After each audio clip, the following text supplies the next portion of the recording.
اب میں بس اپنے بچپنے کا ایک واقعہ نقل کرنا چاہتا ہوں، بالکل بچپنے کا، جب میرے والد ماجد مجھے قرآن مجید پڑھایا کرتے تھے تو انداز یہ تھا کہ روزانہ 5 آیتیں پڑھاتے تھے، صرف ترجمے کے ساتھ، ایک ایک لفظ کے معنی کے ساتھ، اور طریقہ یہ تھا کہ صبح درس ملا، شام کو آیتیں حفظ ہوں، اس لیے کہ کوئی لمبا چوڑا تو سبق ملا نہیں ہے، بس 5 آیتیں ملی ہیں، 5 کے عدد میں بڑی برکتیں،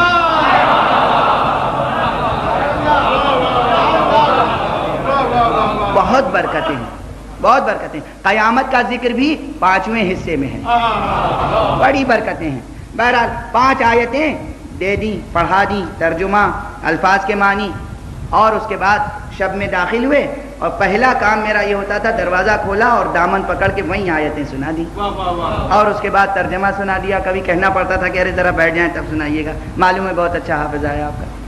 اب اس کے بعد ایک منزل وہ آئی کہ جہاں قرآن مجید میں آیت تھی کل نفس ذائقۃ الموت، ہر نفس کو موت کا مزہ چکھنا ہے۔ اس دن ترجمے میں مجھے یہ خیال ہے کہ شاید 1 یا 2 آیتوں سے زیادہ کا ترجمہ نہیں ہوا، اور ایک انہوں نے مثال پیش کی، اور وہ مثال یہ تھی، کہا کہ یہ ترجمہ آپ نے سمجھا؟ میں نے کہا جی سمجھا، بچپنے کا زمانہ ہے۔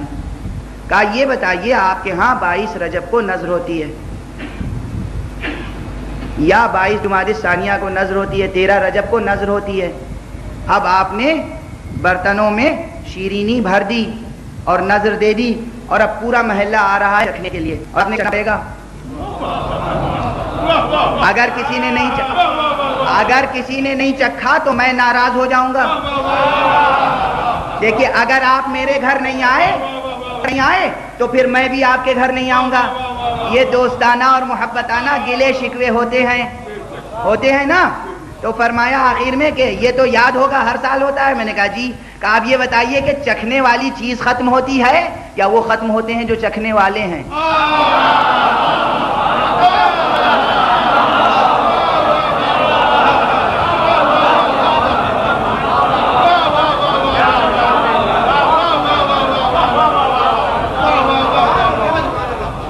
اگر خدا نہ خواستہ ایسا ہو جائے کہ کسی کے ہاں نذر ہو اور جتنے چکھنے والے ہیں وہ سب ختم ہو جائیں تو پھر حشر کیا ہوگا؟ پھر اس نذر کرنے والے کا حشر کیا ہوگا؟ بہرحال اب اس موضوع میں نہیں پڑتا۔ پروردگار نے کیا فرمایا؟ کل نفس ذائقۃ الموت، ہر نفس کو موت کا مزہ چکھنا ہے، نفس کے لیے خطرہ نہیں ہے، موت کو اپنی عاقبت سنوارنی چاہیے۔ صلوات پڑھیں محمد وآلہ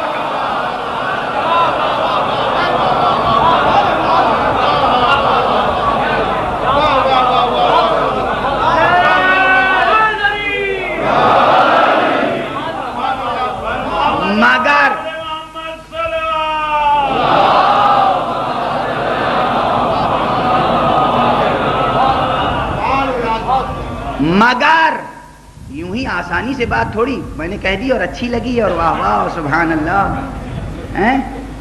موت کس مفہوم میں، اور حیات کس مفہوم میں، اور نفس کس مفہوم میں؟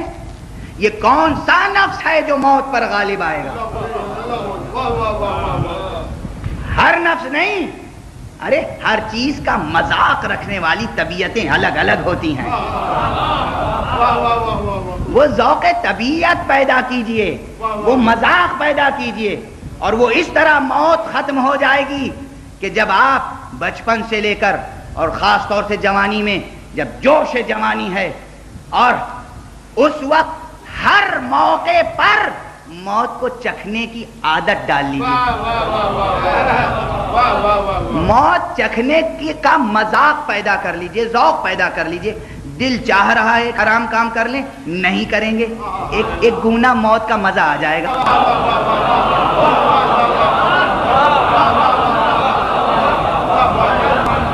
بھائی سامنے رکھی ہوئی ہے ایک چیز بہت حسین، بہت خوش رنگ، بہت خوش مزہ، بہت خوشبو بھی ہے، خوش مزہ بھی ہے، خوش رنگ بھی ہے، اور دل جو ہے وہ چاہتا ہے کہ بس اسے استعمال کر لیں، نوش جان کر لیں، مگر ادھر شریعت نے کہا، ہاتھ بڑھ رہا تھا، شریعت نے کہا یہ حرام ہے، موت کا مزہ تو آ گیا،